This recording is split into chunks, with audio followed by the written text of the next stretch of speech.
चलो ध्यान दो, अब देखो लिख तो गया ना सबका, पहले सुन लो।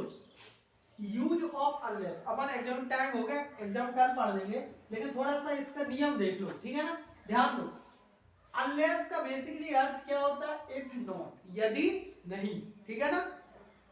इफ के स्थान पर अनलेस लगाते हैं, काय के स्थान पर, इफ के स्थान पर अनलेस लगाते हैं।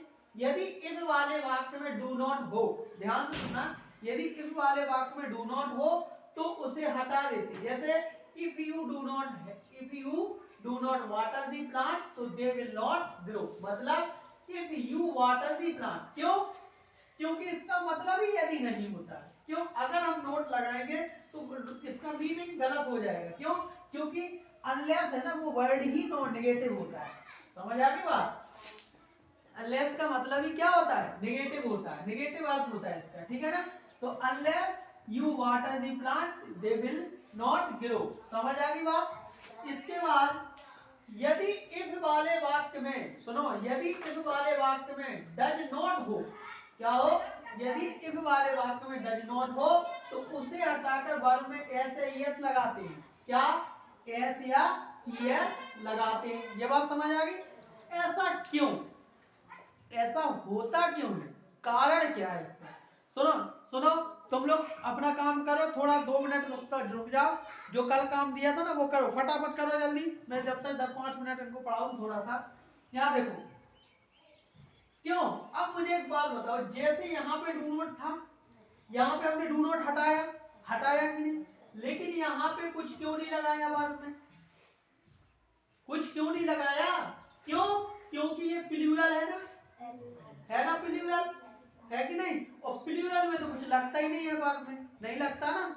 लेकिन यहाँ पे जैसे हमने डज नॉट हटाया तो क्या ये सिंगुलर होता है, तो इसको वर्ब में क्या बनाना पड़ता है, हमको सिंगुलर बनाना पड़ेगा, है ना, इसीलिए यहाँ पे ऐसे यस लगाते हैं। तो क्या होता है, यदि इफ वाले वाक्य में डज नॉट हो तो उसे हटाकर वर्ब में ऐसे यस लगाते हैं, और दूसरे वाक्य में परिवर्तन नहीं होता, ध्यान रखना, दूसरे वाक्य में परिवर्तन नहीं होता। जैसे if Seema does not submit the assignment today तो सी विल लूज हर मार्क्स, मतलब क्या है, यदि सीमा आज असाइनमेंट सबमिट नहीं करेगी तो उसके मार्क्स लूज हो जाएंगे, क्या हो जाएंगे, लूज मतलब कम हो जाएंगे, ठीक है ना।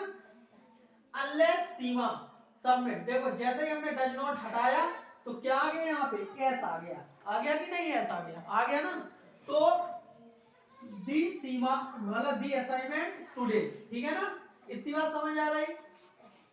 दी assignment today she will lose her marks, ठीक है।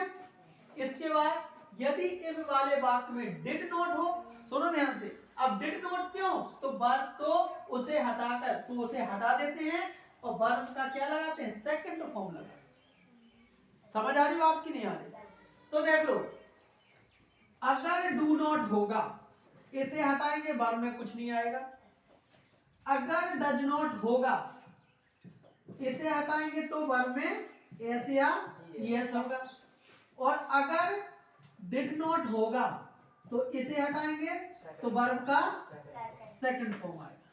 इतनी बात समझ आ रही।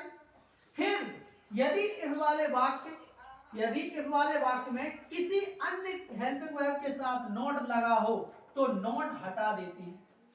क्या, अगर यदि इफ वाले वाक्य में किसी अन्य हेल्पिंग वर्ब के साथ नोट लगा, मतलब कोई दूसरी हेल्पिंग वर्ब जैसे विल हुआ, दूसरी चीजें, तो उसमें क्या नोट हटा देते हैं, अकेला क्या हटा देते हैं, नोट अकेला हटा देते हैं।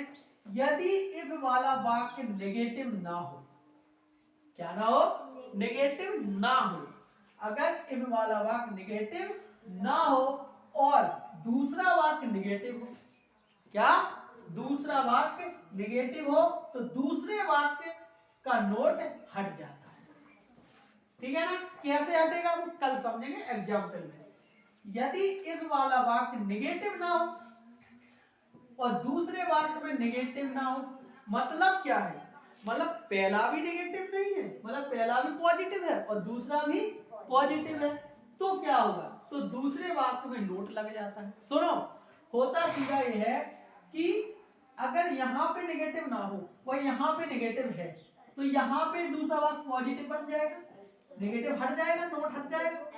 और यहाँ पे नेगेटिव ना हो और दूसरा वाक्य भी नेगेटिव ना हो तो दूसरे वाक्य में नेगेटिव यानी नोट लगा देते हैं, उसको नेगेटिव बना देते हैं, ठीक है ना। यदि इफ वाले वाक्य में कोई हेल्पिंग वर्ब ना, मतलब कोई हेल्पिंग वर्ब हो, कोई हेल्पिंग वर्ब हो तो हेल्पिंग वर्ब के बाद नोट लगा देते हैं। समझ आ रही बात? अब ये चीज हम अभी तो थोड़ा समझ में नहीं आ रहा होगा लेकिन आ रहा होगा, कल एग्जाम्पल पढ़ने के बाद आएगा, ठीक है ना। समझ आ रही बात कि नहीं आ रही? बैठे हो जड़े हम हैं, समझ आ रही ना? बहुत बढ़िया, कल पढ़ेंगे इनके एग्जाम्पल, बहुत मजा आएगा कल, ठीक है। ठीक है, जाओ जाओ जाओ जाओ। नमस्कार।